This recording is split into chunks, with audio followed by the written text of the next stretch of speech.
अस्सलामुअलैकुम प्यारे दोस्तों रमज़ान का मुबारक और बाबरकत महीना शुरू हो चुका है और इस मुबारक महीने में हम आपको एक ऐसा वाक़या बताने वाले हैं जिसको सुनकर आप हैरान और परेशान हो जाएंगे कि कैसे एक इमाम मस्जिद नमाज पढ़ाते वक्त जानवर में बदल गया और लोगों की चीखें निकल गई। उस इमाम मस्जिद ने आखिर ऐसा क्या किया होगा कि उसके साथ इस तरह का भयानक मामला पेश आया, और वो भी नमाज पढ़ाते हुए। अल्लाह ने उसे दूसरों के लिए क्यों इबरत का निशान बना दिया। इसको जानकर आप हैरान और परेशान हो जाएंगे और बेशक्ता सुभान अल्लाह कहकर बोलेंगे कि इसके साथ ऐसा ही होना चाहिए था। दोस्तों, इसको जानने के लिए आप इस वीडियो को पूरा आखिर तक जरूर देखिएगा और जल्दी से आप इस वीडियो को एक लाइक करके चैनल को भी सब्सक्राइब कर ले, क्योंकि हम आपके लिए बहुत ही प्यारी प्यारी वीडियो लाते रहते हैं। प्यारे दोस्तों, ये वाकया पाकिस्तान के एक गांव का है जहां एक मौलवी अपनी बीवी और 2 बेटियों के साथ रहा करता था। मौलवी गांव की मस्जिद का इमाम था। उसका घर मस्जिद से मुंसलिक था। एक दिन कुछ ऐसा हुआ कि मौलवी नमाज फजर पढ़ा रहा था कि पहली रकात के बाद वो अजीब हरकतें करने लगा और अजीब अजीब आवाजें निकालने लगा। लोगों ने देखा तो वो हाथों और पाँव के बल था। उसका चेहरा एक जानवर की तरह सूज रहा था। लोगों ने आगे बढ़कर उसे देखा कि इसे क्या हुआ है, और जैसे ही उनकी नजर मौलवी पर पड़ी तो सबकी चीखें निकल गई, क्योंकि वो उस वक्त बिल्कुल एक जानवर की शक्ल का हो चुका था। और फिर उस मौलवी ने दीवार पर टक्कर मारी और जमीन पर गिरकर तड़पने लगा और मर गया। ये मंजर सभी के लिए अजीब और दिल दहला देने वाला था। लोग हिम्मत करके उसके करीब गए और जब ये मालूम हो गया कि मौलवी अब इस दुनिया में नहीं रहे तो उसे उसके घर ले गए, जहां उसकी सिर्फ एक बेटी मौजूद थी। दूसरी बेटी की शादी हो चुकी थी और इसकी माँ कुछ साल पहले ही मर चुकी थी। अब लोगों को ताज्जुब हुआ कि ऐसा कैसे हो सकता है। कुछ लोग सोच रहे थे कि मौलवी ने ऐसा क्या गुनाह किया होगा जो उसके साथ ऐसा हुआ, और कुछ लोगों का कहना था कि इस पर जिन्नात ने हमला किया है। ये तो बड़ा नेक मौलवी था।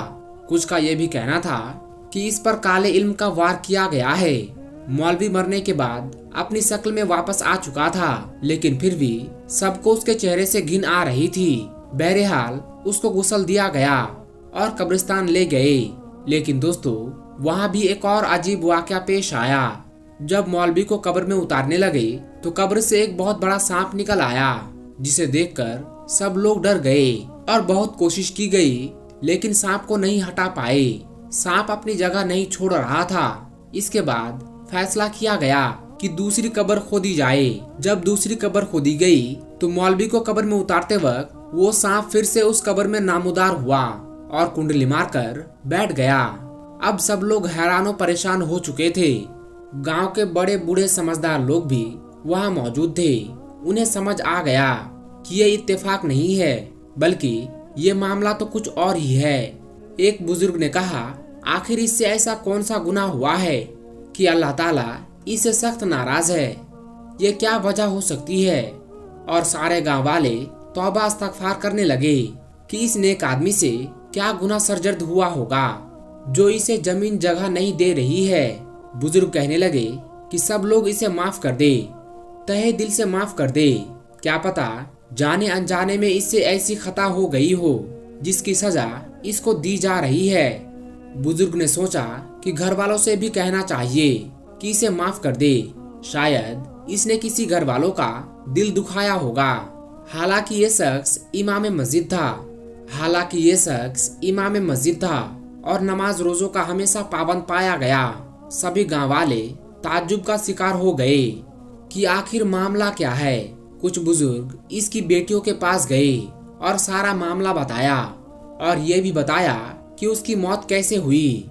इसे तो कब्र भी पनाह नहीं दे रही है। ये सुनकर बड़ी बेटी रोने लगी और कहती है, मैं जानती हूँ, आप हमें कब्रिस्तान लेकर चले। उसने अपनी छोटी बहन को भी साथ लिया और बुजुर्ग के साथ कब्रिस्तान आ गई। बड़ी बेटी कब्रिस्तान आकर मौलवी यानी अपनी बाप की मैयत के पास खड़ी होकर बुलंद आवाज में बोली कि मैंने आपको माफ किया, खुदा के वास्ते दिल से आपको माफ किया। फिर उसने छोटी बहन से भी बोला कि वो भी माफ कर दे, लेकिन वो सख्ती की हालत में थी। और खामोश थी। लोगों ने मौलवी को फिर कब्र में उतारने की कोशिश की तो सांप फिर से नामुदार होकर कुंडली मारकर बैठ गया। बड़ी बहन ने छोटी बहन को इल्तिजाई नजरों से देखा। छोटी बहन चुपचाप खड़ी रही जैसे पत्थर की बनी हो। बड़ी बहन ने आगे बढ़कर छोटी बहन के पैरों पर हाथ रख दिए। छोटी बहन पांव पीछे करती हुई माफ किया। बड़ी बहन बोली, दिल से कहो, अल्लाह के वास्ते माफ किया। फिर छोटी बहन ने कहा, अल्लाह के वास्ते मैंने इस शख्स को दिल से माफ किया। लोगों ने कलमा पढ़कर मौलवी को कब्र में उतारने की कोशिश की तो सांप फौरन गायब हो गया और ऐसे बहुत से मुश्किलात से मौलवी को दफनाया गया।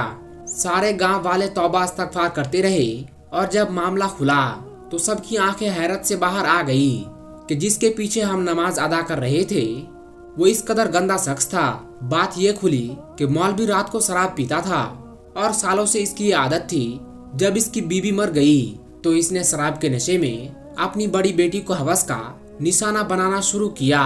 बड़ी बेटी तंग आकर खुद अपना रिश्ता ढूंढकर शादी कर ली और इस दरिंदे बाप से अपनी जान छुड़ा ली। लेकिन बड़ी बेटी के बाद मौलवी बाज नहीं आया और उस नाम निहाद मौलवी ने अपनी छोटी बेटी को भी नहीं छोड़ा। उसकी दोनों बेटियां अपनी बाप की शैतानियों को देखकर उससे बहुत ही ज्यादा नफरत करती थी। छोटी बेटी अभी बहुत छोटी थी। बड़ी बेटी ने शादी करके अपनी जान छुड़ा ली और छोटी बेटी हर रात अपने बाप से अपनी अजमत लुटवाती रही। वो शख्स अल्लाह के अजाब से बेगाना था। देखने में तो अल्लाह का मानने वाला था लेकिन पैरोकार शैतान का था। दोस्तों, फिर अल्लाह ताला ने इंसाफ दिखाया और पूरे गांव वालों के सामने उसकी असलियत खोलकर रख दी और जलील और रुसवा होकर दुनिया से गया। दोस्तों, अब आखिरत में अल्लाह ताला उसको माफ करेगा या नहीं ये तो अल्लाह ताला ही बेहतर जानता है। इसलिए हर इंसान को अपने नफ्स को काबू में रखना चाहिए और शराब जैसी गंदी चीजों से कोसों दूर रहना चाहिए, क्योंकि जब इंसान शराब पी लेता है तो उसके बाद उसे हलाल और हराम की कोई तमीज नहीं रहती। शराब बहुत बुरी चीज है, इसलिए शराब से दूर रहे। प्यारे दोस्तों, आज की इस वीडियो में बस इतना ही। ये वीडियो और ये वाकया आपको कैसी लगी नीचे कमेंट बॉक्स में जाकर हमें कमेंट करके जरूर बताइएगा। वीडियो पसंद आई हो तो वीडियो को लाइक करें, चैनल को सब्सक्राइब करें और इस वीडियो को जितना हो सके सवाब की नियत से उतना शेयर कर दे ताकि सभी को यह पता चल सके कि अल्लाह तबारक व तआला शराब पीने वालों से कितना नफरत करता है। दोस्तों, आज की इस वीडियो में बस इतना ही। हम मिलेंगे आपको अगली वीडियो में। तब तक के लिए अस्सलाम वालेकुम, अल्लाह हाफिज।